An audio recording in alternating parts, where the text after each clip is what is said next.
travail, mais j'attends qu'il soit bien, qu'il serve.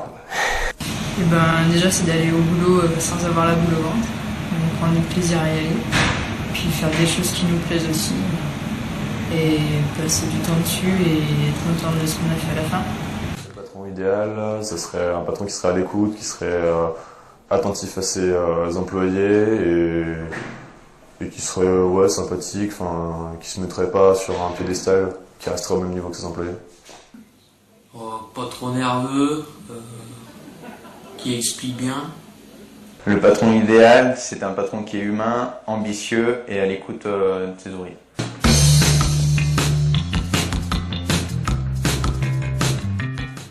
Alors, d'une façon générale, je pense qu'ils ont une vision erronée du monde professionnel. Il y en a, ils savent pas se tenir, ils arrivent en retard, mais pour eux, il n'y a pas de problème, c'est normal. Et puis, je pense qu'ils sont beaucoup trop maternés depuis la naissance. Ils savent tout faire. Il y a beaucoup de jeunes, ils savent tout faire, mais en fait, ils savent rien faire. Lorsqu'on embauche des jeunes, le travail est plus prioritaire. Le salaire n'est plus, il n'arrive plus en première position. Je pense qu'il arrive en troisième, voire quatrième position. Après, c'est l'aménagement du temps de travail, en premier, je pense. En deuxième, l'ambiance qu'il y a, l'ambiance de travail. Et après, peut-être, le salaire. Si je regarde un jeune par rapport à mon âge, je vais leur trouver plein de points faibles. Parce qu'effectivement, par exemple, nous, on a été forgés à ce que la valeur travail représente quelque chose d'important, où le travail prenait la place sur plein d'autres aspects. Eux, peut-être qu'ils sont un peu moins cons que nous, c'est-à-dire qu'ils mettent le travail juste à sa juste place. Par contre, un jeune, aujourd'hui, il va m'apporter un autre regard. Il va me faire sentir la société par rapport à des aspects sur lesquels je suis peut-être passé à côté. Une entreprise, pour qu'elle fonctionne, il faut qu'il y ait du sang neuf qui arrive régulièrement. C'est une génération qui est en quête de sens, donc qui va toujours chercher à comprendre pourquoi. Avant tout, tu es une personne que je respecte. Et alors bien sûr, ça marche, je te respecte qu'à partir du moment où tu me respectes. Hein, il faut que ça marche dans les deux sens. Et à partir de là, on peut faire un bout de chemin. C'est une enjolive, on va la marier. Après, il faut donner des responsabilités rapidement. Et puis pas mettre de pression inutile. Vous allez voir, moi je suis venu passer ces 2 heures avec vous. Je ne suis pas un militant de la jeune génération. C'est-à-dire, moi je ne suis pas venu pour savoir qui avait tort, qui avait raison. Si c'était mieux avant ou pas. Hein, c'est l'intitulé de cette journée. Mais moi je suis venu ici avec une idée en tête. Comment créer de la bienveillance intergénérationnelle? Comment faire pour que ça marche? Comment faire pour que ça fonctionne? Les sociologues, ils ont réglé le problème. Celles et ceux qui sont présents sur le marché du travail depuis plus longtemps que les autres, ils les appellent les baby boomers. Les sociologues ont compilé, aggloméré tous les événements politiques, économiques, culturels, associatifs, syndicaux, religieux que tous les baby boomers ont traversés pendant toute leur jeunesse. Et les sociologues nous expliquent qu'aujourd'hui, que le mode de fonctionnement d'un baby boomer, c'est le résultat de tous ces événements qu'il a traversés. Ce qui nous réunit aujourd'hui, c'est la réalité concrète du monde du travail. Et pour bien comprendre ce qui est en train de se jouer, imaginez la scène suivante. Imaginez que je sois moi, Julien, un jeune baby boomer qui arrive sur le marché du travail. Votre prénom c'est Michel. Imaginez, je suis à cette époque, en pleine période des 30 Glorieuses, moi, Julien, un jeune baby boomer. Alors, pour la première fois, je vais avoir mon contact avec le monde de l'entreprise. Oh, génial! J'ai rencontré Michel. Alors, Michel, à l'époque, il n'est pas DRH, parce que ça n'existait pas, il est responsable du personnel. Alors, moi, je vais voir Michel et je vais dire à Michel, Michel, voilà, je m'appelle Julien, je viens de finir mon service militaire. Michel, en dehors de ça, je ne sais rien faire, mais j'ai très envie de travailler dans ta structure. Qu'est-ce qu'il va me répondre, Michel, à ce moment-là? En pleine période de 30 Glorieuses, de croissance, de plein emploi, mais Michel, il me dit, mais oui, tu viens demain matin, je te signe direct. Et Michel va me dire, mais viens chez moi, mais vous allez me dire aussi, mais non, mais viens chez moi, vous allez me dire la même chose. Et là, Michel, il va faire un truc merveilleux avec moi. Michel va me faire la plus belle promesse qu'on pouvait faire à un salarié. Allez, quelle est la plus belle promesse qu'on pouvait faire à un salarié, à l'époque? Pardon, vous avez dit? Il va rester toute sa vie dans l'entreprise. Michel, il a fait un truc génial. Michel, il m'a dit, Julien, je te promets l'emploi à vie. Julien, ton job, tu l'auras jusqu'à la fin de ta vie. Enfin, mais Michel, il a été encore plus loin. Michel, il m'a fait la deuxième plus belle promesse qu'on pouvait faire à un salarié à l'époque. Qu'est-ce que c'était? Après le job à vie. Quelle était la deuxième raison, la deuxième phrase qui m'a fait faire waouh? Le salaire, indirectement oui. Ouais, j'ai entendu. L'évolution. Michel, il m'a dit, Julien, aujourd'hui, t'es rien du tout, Julien. Et Julien, si tu bosses, si tu te surinvestis, Julien, on va te permettre, Julien, de te faire grimper les marches. Et bien, c'est ce que j'ai fait dans la structure de Michel. Pendant 20 ans, dans la structure de Michel, j'ai bossé. Pendant 20 ans, j'ai bossé fort. Et aujourd'hui, maintenant, ça y est, je suis un baby boomer qui a fait ses preuves sur le terrain, qui a grimpé les échelons. Aujourd'hui, je suis responsable de site, je suis directeur d'exploitation. Ça y est, je suis tout en haut de l'échelle. Alors là, je vous parlais des baby boomers, mais j'ai une bonne nouvelle. Après les baby boomers, une autre génération est arrivée sur le marché du travail, qu'on appelait génération X. Les sociologues ont choisi le X parce que le X marque à merveille l'anonymat d'une génération qui n'a jamais su trouver ses repères. Ça met une bonne ambiance, hein? Alors si ça passe, les sociologues vous appellent la génération perdue, la génération sacrifiée, la génération anonyme. Je vais vous raconter la vie de Norbert. Norbert, ça fait combien de temps, Norbert, que vous avez commencé ça fait combien d'années que vous travaillez concrètement? Tout cumulé, tout confondu? Ouais. S'il y a eu du compagnonnage, de l'alternance, de l'apprentissage, on compile tout. 24 ans. Ça fait 24 ans que Norbert est arrivé sur le marché du travail. Et quand il y a 24 ans, Norbert est arrivé sur le marché du travail, il y a une idée farfelue qui est venue se greffer dans la tête de Norbert. Une idée qui peut-être a été implantée par ses parents, par la société à l'époque. Norbert, on lui a dit, tu sais Norbert, le monde de l'entreprise, c'est pas un monde où on s'amuse, Norbert. Ça va être dur, Norbert. Tu vas en prendre plein la tête, Norbert. Mais je te préviens, Norbert, il va falloir que tu sois fort. Norbert, il va falloir que tu sois fort parce que le monde du travail, ce sera dur, il faudra que tu te lèves tôt, que tu rentres tard. Tu seras fatigué et ce sera normal. Norbert, aujourd'hui, quand il est malade, il va bosser quand même, parce qu'on n'est pas là pour s'écouter. Alors vous vous doutez bien que lorsqu'Anaïs a posé cette question à Norbert, mais pourquoi tu te surinvestis autant? Pourquoi tu donnes tant à cette entreprise? Norbert a mal pris cette question, parce que Norbert a expliqué à Anaïs que c'est comme ça que fonctionne le monde du travail, Anaïs. Norbert, ça fait 24 ans qu'il se surinvestit au travail, parce que Norbert, il attend un truc, hein. Que celles et ceux qui sont arrivés avant lui et qui occupent aujourd'hui les positions d'encadrement, de direction, partent enfin à la retraite. Que les baby-boomers aillent à la retraite. Moi, ce que j'ai envie de vous dire, c'est que les X, on vous appelle aussi les baby-losers. Les baby-losers, les X, pourquoi? Parce que le contexte dans lequel vous avez grandi, vous les X, il est très différent des baby-boomers. Les baby-boomers avaient les 30 glorieuses, la croissance, le plein emploi. Pour vous, les X, c'est les chocs pétroliers, les crises économiques, la précarité, la santé est attaquée avec le sida. La famille est attaquée avec les divorces. Tout d'un coup, on a un environnement économique qui est beaucoup plus hostile. Imaginez que je sois un jeune qui arrive sur le marché de l'emploi à cette époque. Et là, enfin, votre prénom c'est? Je vous fais rire, c'est Norbert. Quand je vais voir mon vrai DRH, ça y est, enfin, et que je lui dis, je m'appelle Julien, je sais rien faire, j'ai très envie de travailler avec toi. Oui, mais le contexte a changé. Et qu'est-ce que Norbert va me répondre, à votre avis? Est-ce que je vais avoir un grand oui? C'est pas sûr, hein. Norbert, il va me répondre j'aimerais bien Norbert. Norbert, il va me dire Julien, tu sais, Julien, c'est la crise. Hein. Julien, on recrutera personne cette année. Enfin, si, on en recrutera peut-être un ou deux. Et c'est un ou deux qu'on va recruter, on va se blinder au maximum. On va prendre toutes les précautions. Et tout d'un coup, à cette époque, qu'est-ce que Norbert va analyser dans ma candidature? Qu'est-ce qui va l'intéresser particulièrement à cette époque? Les diplômes, et quoi d'autre? Et l'expérience. Diplôme, expérience. On a une génération entière de parents qui, lorsqu'ils sont dans les postes de recrutement, exigent de la part des candidats d'avoir la double compétence et diplôme et expérience. Mais lorsque Norbert, en tant que papa, rentre à la maison et qu'il apprend que sa fille veut faire un bac pro. Tu veux faire un bac pro? Mais non, pas toi, ma fille. Oh non, fais des études dans des filières qui probablement ne servent à rien, mais oh non, fais des études. Tu veux faire de l'apprentissage, de l'alternance. Peur. Et ça, c'est terrible, cette scène-là. C'est terrible. Pourquoi? Parce qu'on a une génération entière qui, à cette époque, a sinistré la voie royale qui était la filière pro, la filière STT, celles et ceux qui avaient compris que leur vraie valeur ajoutée n'était pas de suivre des filières avec des fins un peu sans issue, mais de rentrer dans la vie professionnelle. Quand on est X, Quand on a vécu ça, quand on a grandi dans ce contexte anxiogène, quelle était la crainte numéro 1 d'un X à cette époque? Quelle était la peur numéro 1? Ouais, le chômage. Qui dit être au chômage dit ne plus avoir... Ouais, l'argent. L'argent, l'argent, l'argent. Un des moteurs de la génération X. Parce que beaucoup aiment dire oh, que cette génération Y, c'est la génération de la révolution du digital. Oh, alors moi, je l'ai tellement entendu que je l'ai cru. Et que je me suis fait avoir.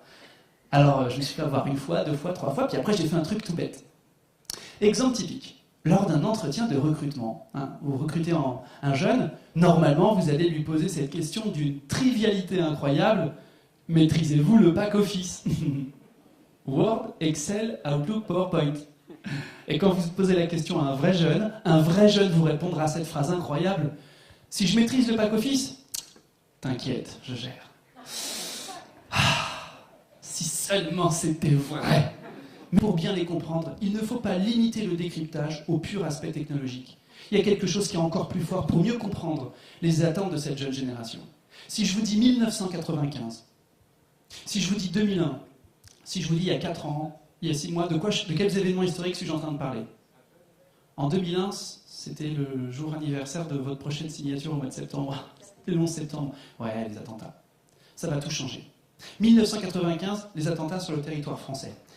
Les fusillades sur les campus universitaires américains. On a une jeune génération qui va se construire et qui va grandir avec une idée terrible en tête. Je peux mourir demain. Cette idée est bien sûr inconsciente, mais quand on se dit je peux mourir demain, et tout d'un coup ça change tout. Notamment la vision qui va être de plus en plus à très court terme.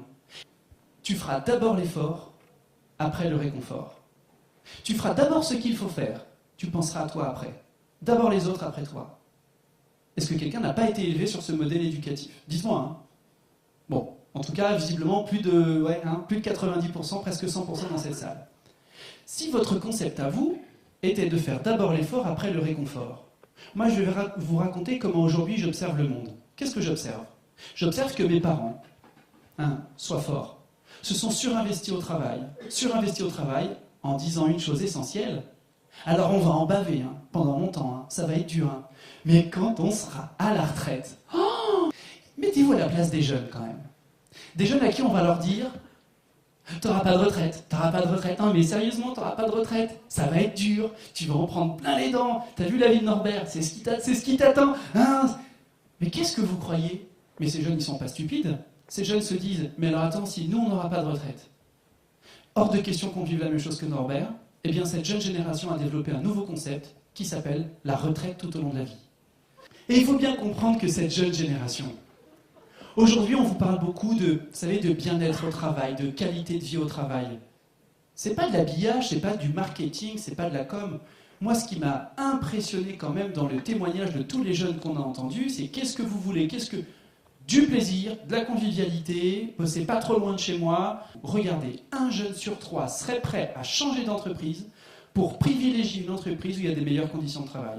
72% accepteraient de dégrader leurs prétentions salariales pour privilégier une entreprise qui est à côté de la maison, qui a des horaires où on ne commence pas à 7h du matin par exemple, où on finit pas trop tard le soir. Ce qui est important, c'est de se poser la question, j'ai entendu un chef d'entreprise qui je crois est dans cette salle, qui s'est dit il va falloir qu'on habille un peu la mariée. Je crois que c'est vous qui avez dit c'est ça, il va falloir qu'on habille un peu la mariée. Oui, il va falloir bien habiller la mariée.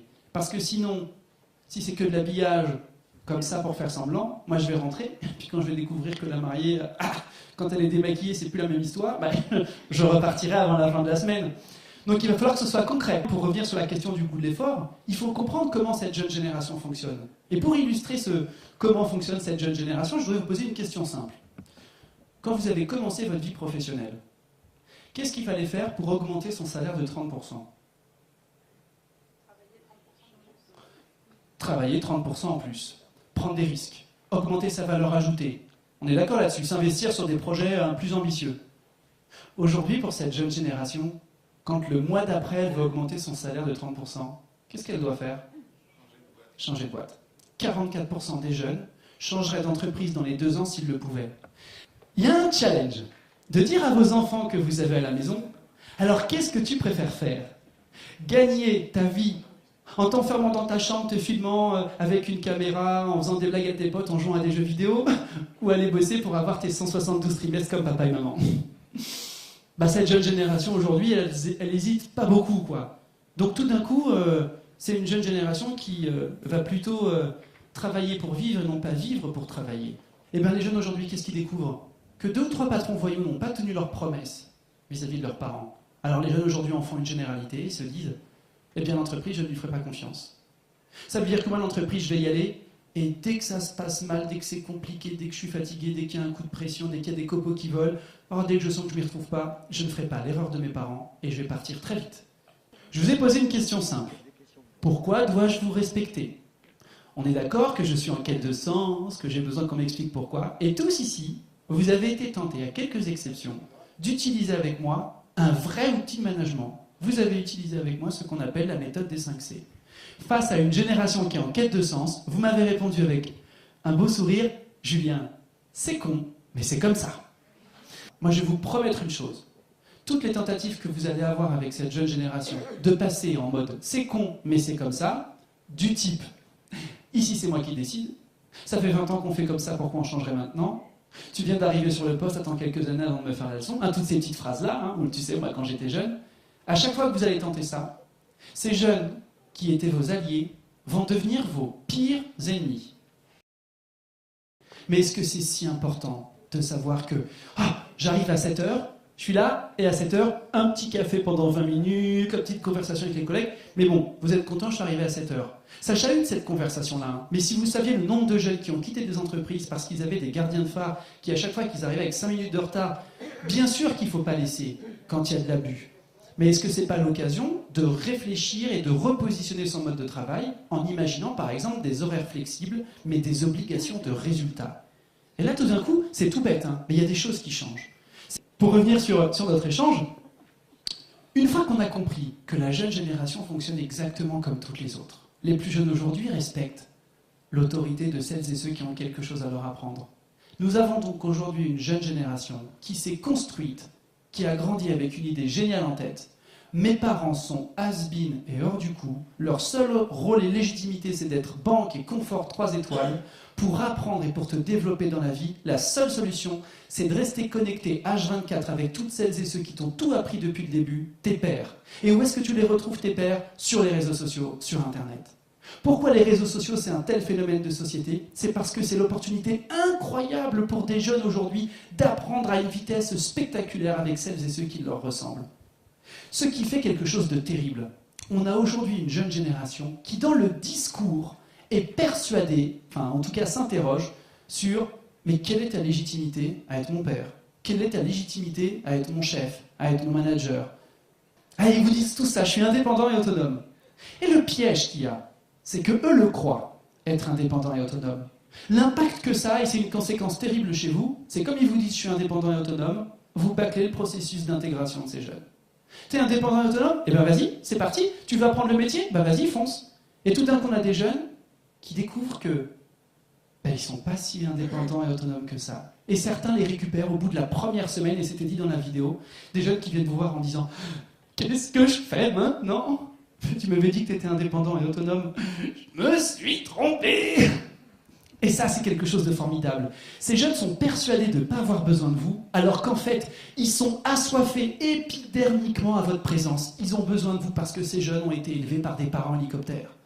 Des parents qui ont développé une posture où ils sont comme un hélicoptère à surveiller tout ce qui se passe, et dès qu'il y a un problème, ils surgissent de nulle part et ils vont tout régler.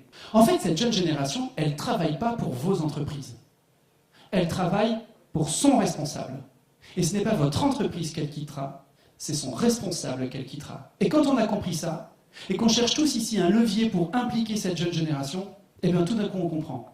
Il va falloir que chacun d'entre vous dans cette salle ait le profil du manager idéal. La question a été posée dans le film. Qu'est-ce que c'est un manager idéal?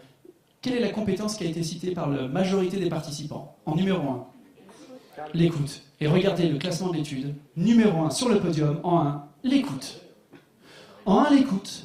En 2, le leadership. Et en 3, l'empathie, l'humanité, le savoir-être. Un jeune l'a très bien dit en disant « J'ai envie que mon patron sache qui je suis, comment je fonctionne et quels sont mes savoir-faire. » Qu'est-ce qui est en train de se jouer là? Il se passe un truc fort. Depuis que je suis né, on me demande mon avis. On m'a demandé mon avis sur mon lait maternel, sur mon dentiste, sur ma maîtresse. Il n'y a pas un produit et un service que j'achète aujourd'hui où je ne reçois pas 3 mails pour me dire quelle est votre expérience client, quelle est votre expérience client. Eh bien moi j'ai une mauvaise nouvelle. Cette jeune génération a été construite à livrer en permanence tout ce qu'elle pense. Et elle va dire tout ce qu'elle pense. J'aime bien ta boîte, j'aime pas ta boîte, j'aime bien comment t'es coiffé, j'aime pas comment t'es coiffé, t'es de mauvaise humeur aujourd'hui, oh là là, ça me fait chier le boulot en ce moment. Mais je suis ton chef, me dis pas ça, quoi. Quand par exemple, vous m'avez dit, Julien, pour ce que Julien, je sens que t'en as encore beaucoup sous le pied, t'appuies pas assez à fond, Julien, ton travail est superficiel. Et que je vous ai répondu droit dans les yeux sans être agressif, oh bah en même temps, pour ce que tu me payes, ce que je fais, c'est déjà pas mal. Ah, c'est compliqué l'écoute dans ces moments-là. Alors moi, j'ai envie de vous dire, l'écoute, il y a 2 cas de figure. L'écoute, c'est soit vous la subissez, et c'est dur, soit vous la préemptez, vous allez la devancer. Je vais vous donner un exemple tout bête, un rituel que j'aimerais partager avec vous, quelque chose de simple, que vous allez tous pouvoir mettre en place, qui est génial. Un jour, Élodie, elle vient me voir, et elle me dit, Julien, bah voilà, je suis venu vous dire que je m'en vais, Julien. Je démissionne. Et franchement, c'est une vraie surprise. C'est très inattendu, je ne l'ai pas vu venir. Quand Élodie va m'annoncer qu'elle part, j'ai 2 façons de sortir Élodie. J'ai une première façon qu'on va appeler la façon sale, et une deuxième façon qui est la façon propre. Alors pourquoi sortir Élodie de façon sale? Pourquoi c'est intéressant de sortir Élodie salement? Et je le vois et c'est terrible. Avoir l'illusion qu'on renforce ses compétences managériales en disant « je vais la prendre, je vais la sortir pour montrer à tout le monde qu'on est avec moi ou contre moi ». Je vais la sortir salement pour repartir grandir et dire à tous les autres, vous voyez, si un jour vous voulez partir, vous serez peut-être de la même façon. Donc, il y a plein de raisons, ou pour montrer que c'est pas elle qui part, mais c'est moi qui ai décidé qu'elle partait, de façon à pas ébranler ma légitimité de manager. Moi, l'outil que j'ai envie de partager avec vous, regardez bien, je vais pas vous sortir salement, mais je vais faire l'exact inverse. Quand vous m'annoncez que vous partez, je vais venir vous voir et je vais vous dire, est-ce que vous accepteriez de me consacrer une demi-heure pour qu'on puisse échanger ensemble? On part sur la base que c'est ok, génial. Et quand on se retrouve en face à face, voilà les questions que je vais vous poser. Qu'est-ce qu'on vous avait promis et que vous n'avez pas eu ici? Qu'est-ce qu'on n'a pas su faire? Qu'est-ce qu'on n'a pas su lire en vous? Quelles sont les erreurs que moi-même j'ai commises dans la relation avec vous? Si, voilà, vous le savez, on va recruter quelqu'un d'autre à votre place, quels conseils me donneriez-vous pour que la personne qui va occuper votre poste ne revive pas la même chose que vous? Est-ce que vous vous rendez compte qu'au moment où je vais poser cette question à ma jeune recrue qui est sur le départ, elle est tellement contente d'avoir trouvé autre chose que pour la première fois de sa vie, elle va tout me balancer. Elle va tout me balancer, elle va aussi surtout me dire tout ce qui se passe dans mon dos, tout ce que les autres pensent et que je n'ai pas voulu entendre ou que je n'ai pas voulu voir. Cet échange-là, ça va être très dur pour moi, parce qu'il va falloir que je serre les dents, parce que ce que je vais entendre, et s'il y a un petit peu de colère, ça va sortir fort. Mais ce que je vais retenir de cet échange, c'est une mine d'or incroyable pour tout changer dans mon entreprise. Sur ma com, sur mon management, sur les relations qui existent entre les équipes entre elles, entre moi et les équipes, j'ai une vraie mine d'or. J'ai de quoi revoir toute la stratégie de mon entreprise. Développez-vous, chacun d'entre vous, dans vos structures, la cooptation. Si un de vos salariés qui se sent bien chez vous ramène un de ses potes, est-ce qu'il a une prime? Est-ce qu'il a des avantages? Est-ce qu'il a un cadeau? Un sujet qui est tellement simple à mettre en œuvre et tellement efficace, tellement incroyable. Mais vous vous rendez compte à quel point c'est extrêmement compliqué de travailler avec cette jeune génération qui veut être écoutée, qui veut être respectée, qui veut être considérée. Ils vous l'ont tous dit dans la vidéo, c'est de ça dont ils ont besoin, d'être considérés, d'être impliqués.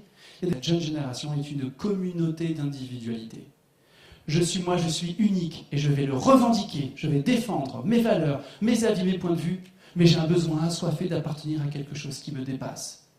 Alors finalement, le manager idéal, à quoi il ressemble? Il ressemble à ça. 10% de votre légitimité à tous dans cette salle, c'est une question d'étiquette. Moi, j'ai besoin de savoir, mon N+1, où il se positionne, qu'est-ce qu'il peut faire pour moi, qu'est-ce qu'il ne peut pas faire pour moi pour que je ne sois pas déçu. 30% de sa légitimité, c'est Sapiens Sal, l'expérience. Moi, j'aimerais bien que mon responsable, il m'apporte 2-3 trucs et astuces quand on va se rencontrer au début, les premiers temps, quoi. Mais après, je veux que tu me foutes la paix, c'est important pour moi, parce que tu sais, je sais faire. Et 60% de sa légitimité, le charisme. Le métier de manager a complètement changé.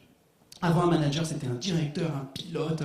Quand le jeune vous parle d'une organisation en pyramide avec un chef du chef, ça, c'était avant. Aujourd'hui, la jeune génération attend complètement d'autres choses. Aujourd'hui, la jeune génération ne veut pas un manager, mais ils veulent un animateur. Un animateur capable de créer une relation d'intimité avec son équipe. Alors, quand je dis relation d'intimité, il ne s'agit pas d'une intimité de type strauss-kahnienne ou weinsteinienne. Entendons-nous bien. Quand je vous dis une relation d'intimité, moi, je vais être très clair. Depuis le début de mon intervention, il y a un message fort que je vais vous faire passer.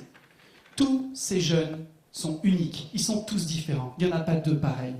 Mais moi, je serais un sombre crétin de venir vous voir et de vous dire qu'il existerait une technique, une méthode qu'on pourrait appliquer à tous ces jeunes. C'est tellement plus complexe.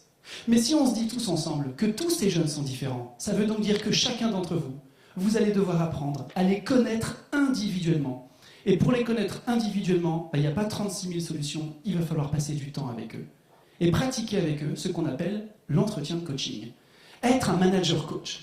Alors qu'est-ce que c'est l'entretien de coaching? Sarah, tous les mois, je vais la voir pendant 20 à 30 minutes. C'est un entretien qu'on fait face à face, c'est pas un entretien à la machine à café, c'est pas une conversation informelle, c'est un rituel. Elle sait que tous les mois, elle sera en face à face avec son N+1 et qu'elle pourra lui dire tout ce qui va, tout ce qui va pas. Il y a un moment qui est là pour ça. Faire du management, il faut que ça se voit. Faire du management, c'est passer du temps au contact de cette équipe. Vous voulez tous ici que vos jeunes soient motivés, soient impliqués, soient engagés. Je pourrais vous dire, mettez de la moquette au mur, mettez des patinettes électriques, c'est sympa. Mais s'il manque l'essentiel, s'il manque le plus important, investir du temps sur la qualité de la relation humaine.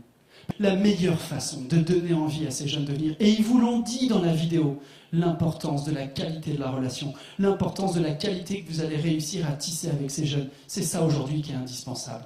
Vraiment, c'est quelque chose d'essentiel. Et je sais que vous allez me dire que vous n'avez pas le temps, mais souvenez-vous de ce chiffre, 75% des jeunes justifient leur implication au quotidien par la qualité de la relation que vous allez voir, que vous allez réussir à tisser avec eux. Et vraiment, cette idée de l'argent, et ça a été très bien dit dans la vidéo, finalement, c'est pas l'argent le plus important.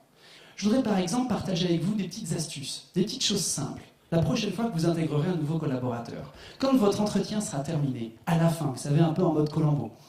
Pour les plus jeunes, je ne sais pas si Colombo est une bonne référence. Bon, à la fin de l'entretien, quand tout est terminé, posez la question à la personne que vous allez recruter en disant quel était le principal défaut de votre précédent manager? Et là, la personne va dire, généralement, elle va répondre assez honnêtement. Et une fois que c'est terminé, posez-lui la question, est-ce que vous lui en avez parlé? Et la souris vous dit, bah non. Vous avez donc la certitude que cette personne, une fois chez vous, ne vous parlera pas non plus de tout ce qui ne va pas chez vous et repartira sans doute de chez vous pour les mêmes raisons qu'elle a quitté sa précédente entreprise. Il va falloir savoir qui sont chaque personne qui constitue votre équipe. D'ailleurs, ce n'est pas une équipe que vous gérez, c'est une communauté d'individualité. Depuis presque 2 heures, on a souvent fait parallèle entre le métier de manager, de chef d'entreprise, et le rôle de parent. Je voudrais vous questionner sur ce rôle de parent. Si ensemble, on devait tenter de définir en une phrase le rôle de parent, comment vous le définiriez? Le métier de parent, c'est simple, rendre ses enfants indépendants et autonomes. Le métier de manager, rendre son équipe indépendante et autonome. Je vais être obligé de vous glisser une petite citation de Confucius. Confucius disait, je ne sais pas si vous vous en souvenez, qu'il ne sert à rien de donner tous les jours du poisson à un homme, mais qu'il vaut mieux lui apprendre à pêcher. On est tous d'accord ici que votre rôle, c'est d'apprendre à pêcher à vos enfants, d'apprendre à pêcher à vos équipes. Le problème, c'est que quand on a autour de soi, ou soi-même, des managers super experts, des managers super techniciens, qu'est-ce qui se passe? On passe son temps à distribuer du poisson. Et en permanence, on distribue du poisson. Alors moi, je vais vous lancer un défi à tous et toutes dans cette salle.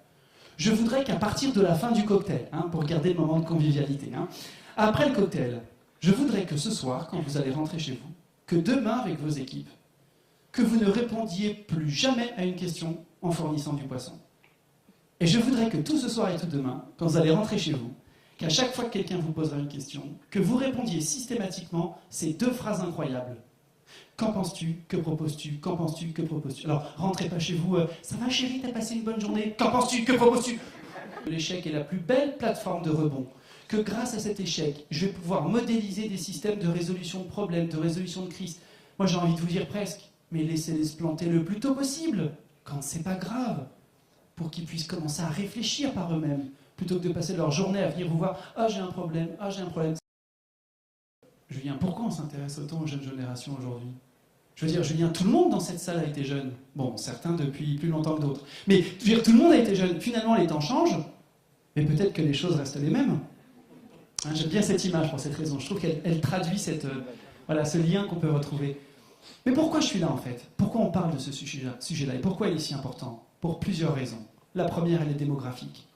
En 2030, pour la première fois de l'histoire de la France, nous aurons plus de personnes âgées de plus de 65 ans que de moins de 20 ans. Ça veut dire qu'en 2030, 75% des actifs seront des jeunes issus des jeunes générations d'aujourd'hui. Ça veut dire qu'il y a une urgence à se préoccuper, mais vraiment, mais dès maintenant, sur qu'est-ce qu'ils attendent de nous, qu'est-ce qu'ils veulent, comment faire, comment leur donner envie, comment habiller la mariée, pour reprendre l'exemple de tout à l'heure. En plus, dans un contexte économique où aujourd'hui, c'est pas une entreprise sur deux a du mal à remplir son carnet de commandes, c'est une entreprise sur deux a des difficultés à recruter. Les X, je vous ai bien chahuté un petit peu au début de mon intervention, mais les X, je trouve que vous personnifiez bien un concept important. Le X, pendant sa première moitié de vie professionnelle, le X, il fait ce qu'on attendait de lui. Et puis tout d'un coup, le X, au milieu de sa première moitié de vie professionnelle, tout d'un coup, il va parler de sens. Tout d'un coup, il va dire que lui aussi, il veut être écouté, respecté, considéré. Tout d'un coup, le X, il va dire que, mais attends, mais lui aussi, il a envie de faire un travail qui lui plaît. Mais lui aussi, il n'a pas envie de se surinvestir encore pendant 20 ans au travail. Et puis tout d'un coup, on entend un X qui commence à parler comme un jeune d'aujourd'hui. Alors, on dit que c'est la crise de la quarantaine ou de la cinquantaine, on trouve des excuses. Puis finalement, qu'est-ce qu'on découvre? Que même les baby-boomers qui se disent, il me reste encore 10 ans à faire, mais moi je ne vais pas les faire les 10 comme ils viennent de se terminer, mais moi aussi j'ai envie de prendre soin de moi. Et qu'est-ce qu'on découvre? On découvre qu'aujourd'hui, finalement, ce que réclame la jeune génération, c'est ce que toutes les générations voulaient. Mais les baby-boomers ont accepté de ne pas le demander. Les X se sont dit, Norbert, j'ai pas le droit de le demander parce que moi il faut que je sois fort. Si je le demande, ce sera considéré comme un aveu de faiblesse. Et on découvre aujourd'hui que cette jeune génération, ce qu'elle réclame, elle l'obtient. Des entreprises qui se transforment. On parle de qualité de vie au travail, de bien-être au travail, de bonheur. On réadapte les temps de travail, on fait preuve de flexibilité dans les horaires. Qu'est-ce qui se passe? Aujourd'hui, on assiste à une convergence de toutes les générations vers les attentes de cette jeune génération. Tant et si bien que moi j'ai envie de vous dire que tout ce dont on a parlé sur cette soirée, c'est pas qu'une question de classe d'âge. Ça, c'est vraiment regarder le sujet par le trou de la lorgnette. Tout ce dont on a parlé ce soir, c'est une question de culture Y, de société Y. Mais bon sang, c'est le monde dans lequel on vit qui est en train de se transformer. Quand demain, vous chercherez à recruter un nouveau jeune, et que vous aurez votre pile de CV à chercher le mouton à 5 pattes, et que vous aurez égrené les CV les uns à la suite des autres en cherchant le jeune professionnel idéal que vous n'aurez pas trouvé, et quand vous vous retrouverez avec tous les CV mis de côté, vous comprendrez que le jeune que vous allez intégrer fera partie de ces CV que vous avez rejetés. Que le jeune que vous allez recruter aura sans doute des lacunes sur le fond ou sur la forme. Mais que chacun d'entre vous ici dans cette salle prendra ses vraies responsabilités et sa mission sociétale, qui consistera très rapidement, ce jeune, à identifier qui il est, comment il fonctionne, quelles sont les lacunes qu'il peut avoir, de créer la relation avec lui avec des entretiens de coaching pour savoir comment le faire grandir, comment créer cette relation pour qu'il n'ait pas envie de rester que 2 ans chez moi, qu'il reste bien plus longtemps. Et que plus globalement, que la prochaine fois qu'un jeune vous dira « Franchement, pour le salaire que tu me payes, ce que je fais, c'est déjà pas mal. » Que la prochaine fois qu'un jeune vous parlera de ses problèmes de couple. Que la prochaine fois qu'un jeune Nadège déchirera une page de votre cahier pour vous expliquer comment faire votre travail. Que la prochaine fois que je dirai à mon boss « Franchement, ce que tu as fait en rendez-vous, c'était quand même une catastrophe. J'espère que tu la connaissais perso parce que c'est scandaleux. » Que peut-être qu'avant ce temps passé ensemble, vous étiez peut-être tenté de coller des clichés et des idées reçues sur cette jeune génération, mais que grâce à ce temps qui vous est proposé par Fibois, la prochaine fois que ça arrive, vous preniez votre respiration et que vous me disiez simplement « Bon alors Julien, qu'en penses-tu? Que proposes-tu » Merci pour votre attention. Merci à tous.